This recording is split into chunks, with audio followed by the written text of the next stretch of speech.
What's good, y'all? No Mercy, Trap New York shit, NoMercyTV.com. I know what time it is, man. KOT, Town Bidness, Day 2. Finally got to catch up on the rest of the battles that I did miss. Let me tell you, man, just to close out, this full recap for the event.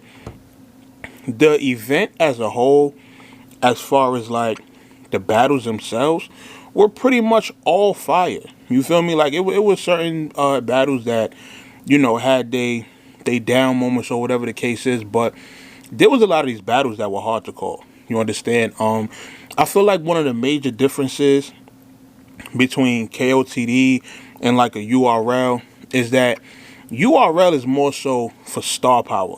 Though that's one place where you really get to see the difference as far as like crowd control and pacing and showmanship and things of that nature.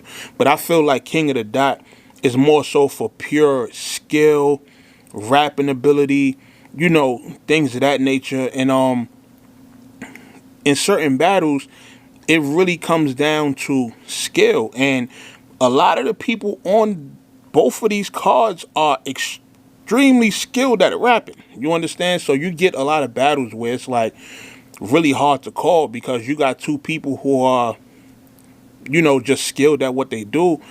And it's really hard to just say, hey, this person won, this person won. Like, I really just enjoyed this event as a whole. Like, I'm getting to the point where I'm not even looking to judge battles round-wise anymore because at this point, wins and losses don't count as much anymore. You understand what I'm saying? Like, let's just keep it a buck.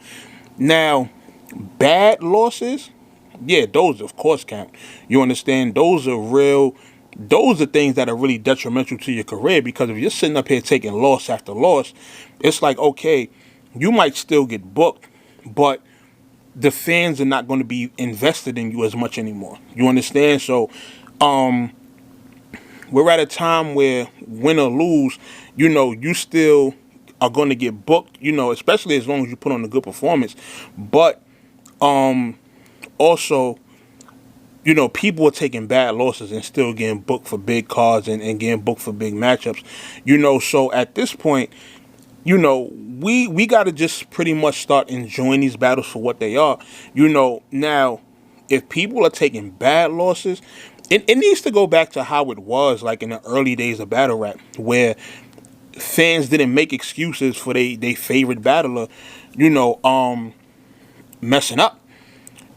Like, I remember going to Summer Madness 1 where Tech Nine body Midwest Miles, and mind you, this wasn't pay-per-view.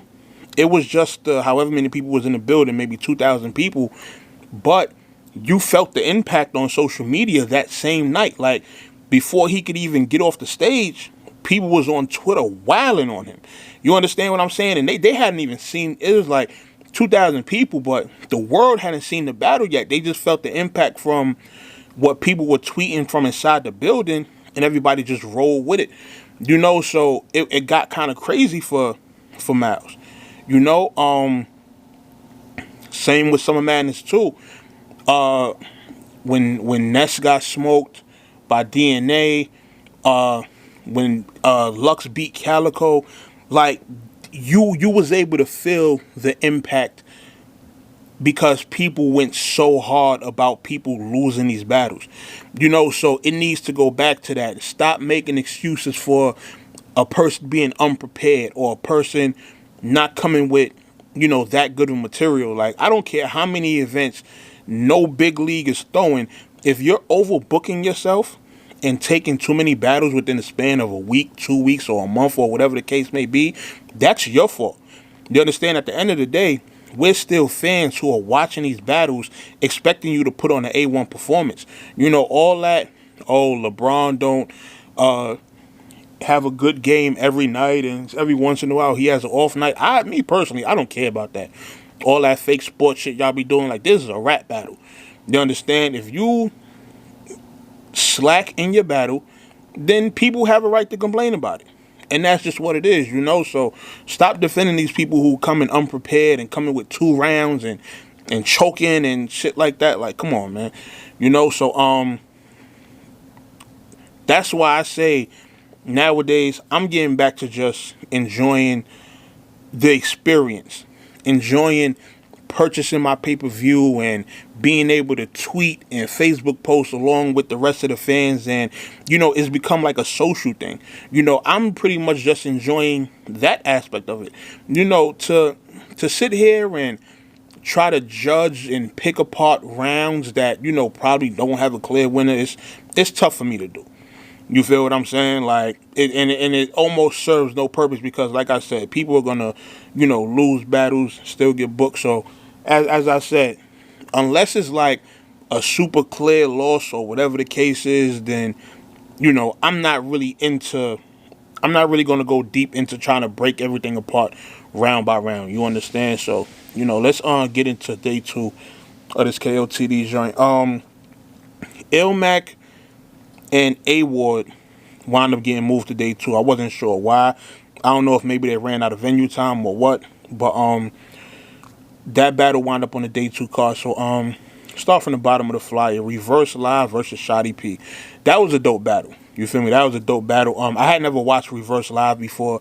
I like dope lives and Reverse Live's energy. You feel me? Like, he's fire. Like, I like his content. I like his energy. Reverse Live is somebody who he's aggressive. Like, you could put him up against like a Shotgun Sugar or New Jersey Torque and he's gonna hold his own.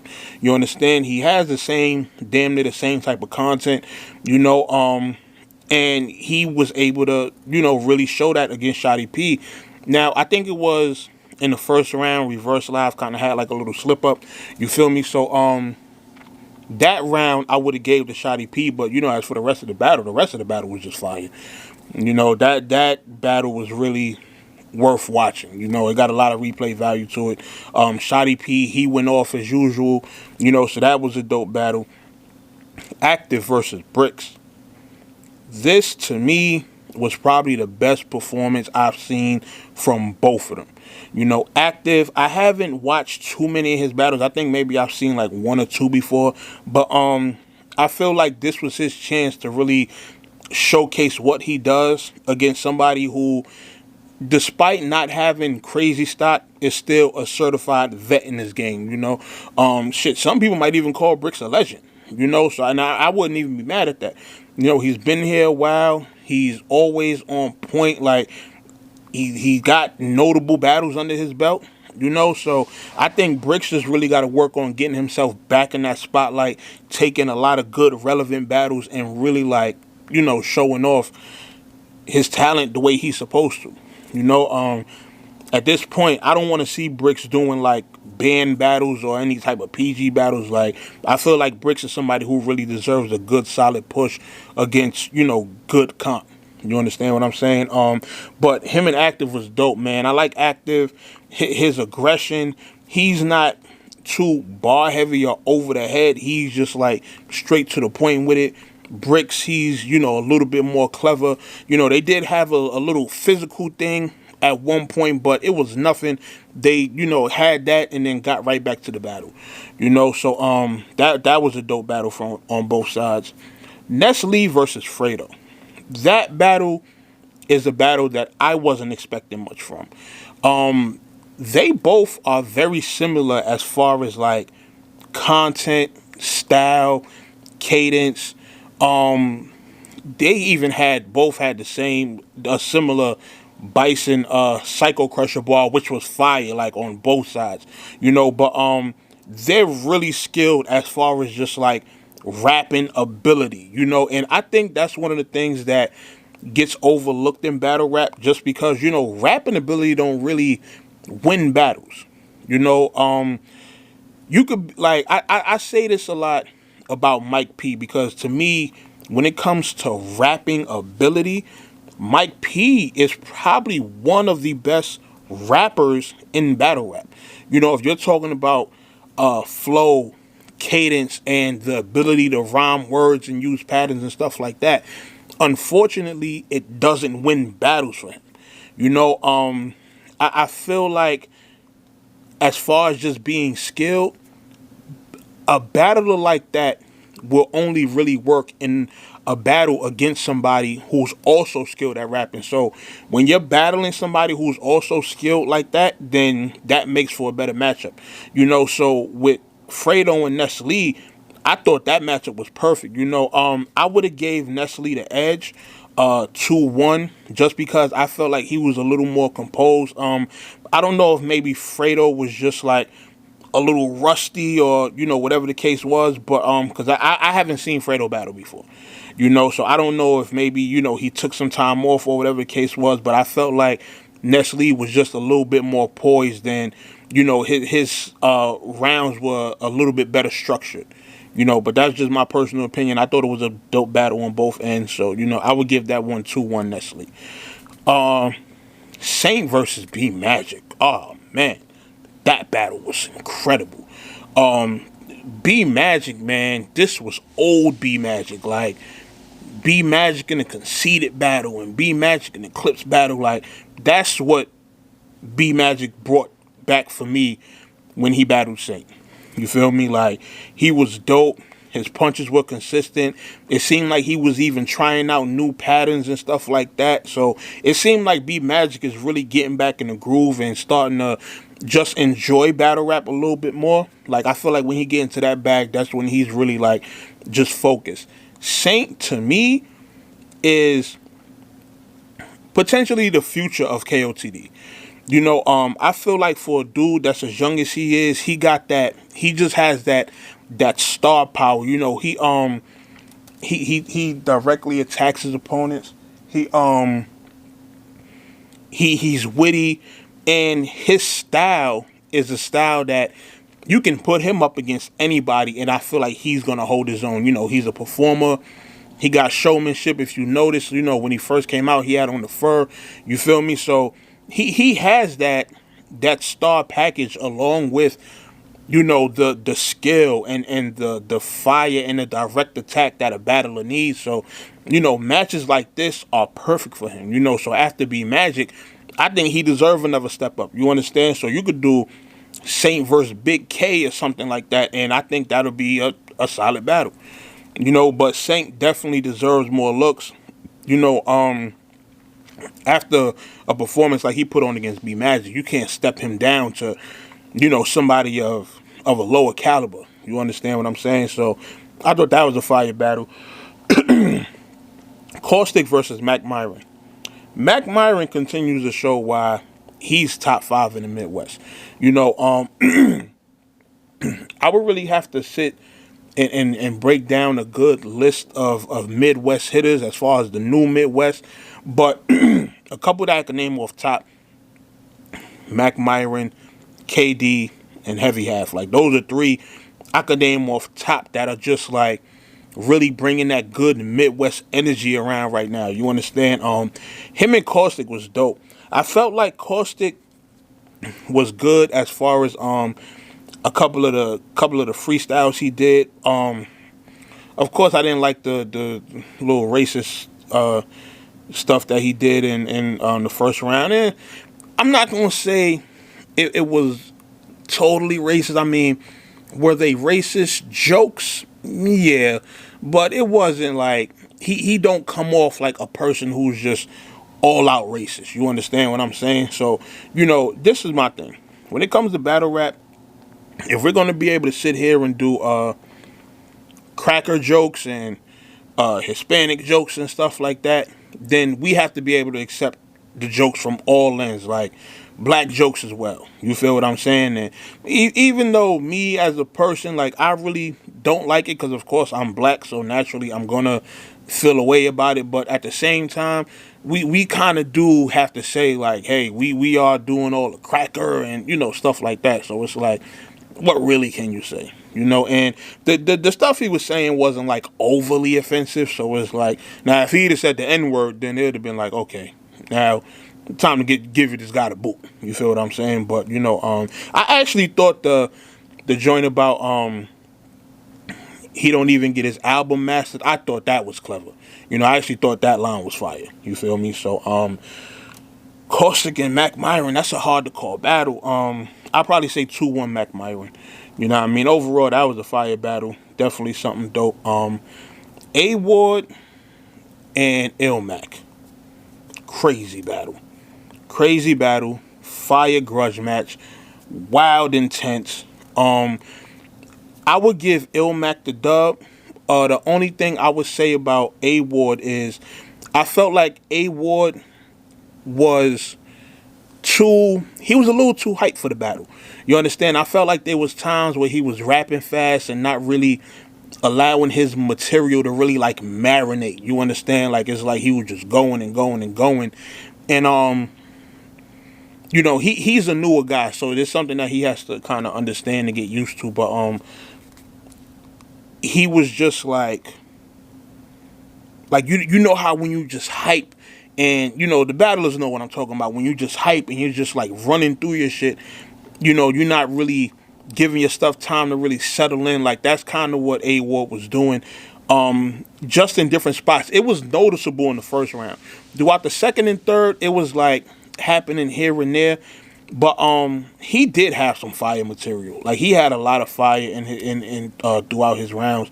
But I felt like Ilmac just kind of showed the more. He just showed the vet he is. You understand? If I had to judge it by rounds, I gave Ilmac the first two, and I edged A Ward the third, because the third where he closed it out with your biggest accomplishment was being in the muster bout. That was crazy. You understand what I'm saying? Like that was a dope grudge match, man. That was a dope grudge match. That battle was fire. You feel me? Roan versus Sharon, man. Them two came to kill each other. Like you would have thought that was a grudge match, because that was just 3 straight rounds of nonstop attack back and forth. Like they was on a mission in that battle. You know, a lot of back and forth over the whole Roan, Sharon, and stuff like that. I kind of like the angle that Roan had took with the, what if somebody came out calling themselves Sure Organic? Like I thought that was fire. You know, that battle was crazy. I think Roan and Sharon might have been battle of the night. You know, I definitely want to see Roan come back more often, and you know, just battle more often. You know, he's not somebody we see like that. So, you know, that battle was hard to call a winner. It's hard to call a winner. Like to me, that battle's a classic. You feel me? Now, the battle that's obviously main event, and no pun intended, the disaster of the night. Diz versus Soul Khan. Man, these guys literally had half-hour and 20-minute rounds and things of that nature. Here's the thing, Soul Khan. I don't know what Soul Khan's problem is. Let me say this. Material-wise, as far as material goes, both of these guys came with nothing but substance. Like, on every level, as far as religion and ethnicity and background and things of that nature, it was a lot of substance in this battle from both ends. You know, of course, I like Diz more in this battle just because he was more energetic. It was more passion. Soul Khan, you could tell he was still trying to knock the rust off. And for some reason, he just couldn't. Like, his energy was real low. He was saying a lot of dope shit. Like, a lot of it. You know, but I felt like his energy just didn't carry his rounds well. You know, another thing too, man. This battle was almost 2 hours long. No more unlimited rounds, please. No more. No more. Keep the max at 5 minutes. Like battles like that where it's a huge return, and you know, of course, you want to try to get the most out of it. Keep the rounds at a 5-minute time limit, but just don't stop them. Like if they round turn out to be 6 or 7 minutes, and just let them go, you know. But I don't think unlimited should be like, say if you're gonna do an unlimited third, cool, I'm fine with that. But all 3 rounds unlimited, no, never, ever, ever again. You know, now I do feel like people are going overboard with this battle as far as calling it the worst battle and a terrible battle. It's actually not. Like, if you're a person that pays attention to content and what people are saying, this is a fire battle. But it's just like I said, it's performance art.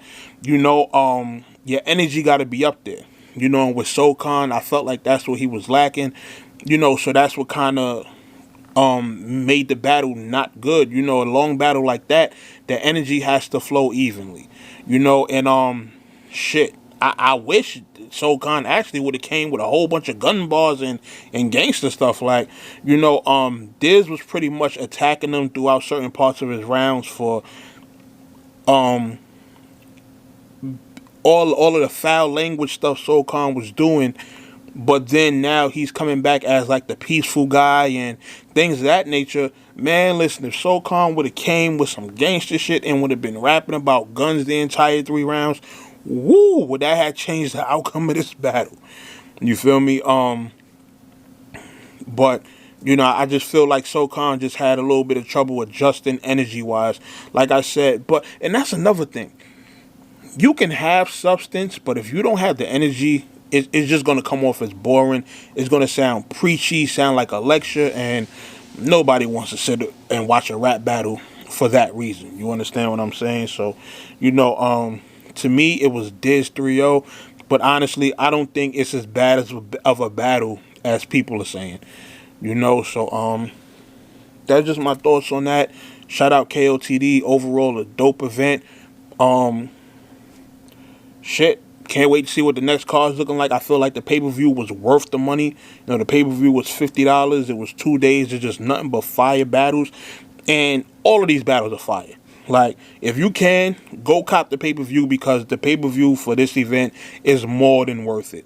If you say $50 and it's how many battles? You got 6, 7. You probably got a total of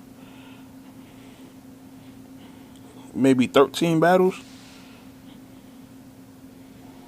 something like that. Oh, you got 14 battles. So $50, you're paying about you're paying about $3 a battle, 3 and change. You feel me? And I feel like each battle was worth $3 and change. So make sure y'all go support. Check out the event. Let me know what y'all think in the comments. And that's just my thoughts on that, man. No Mercy, Trap New York shit, NoMercyTV.com. Click the link in the description. Get you some No Mercy TV merch. Gonna have more pieces up soon. And I'll holler at y'all soon, man. No Mercy. I'm out of here.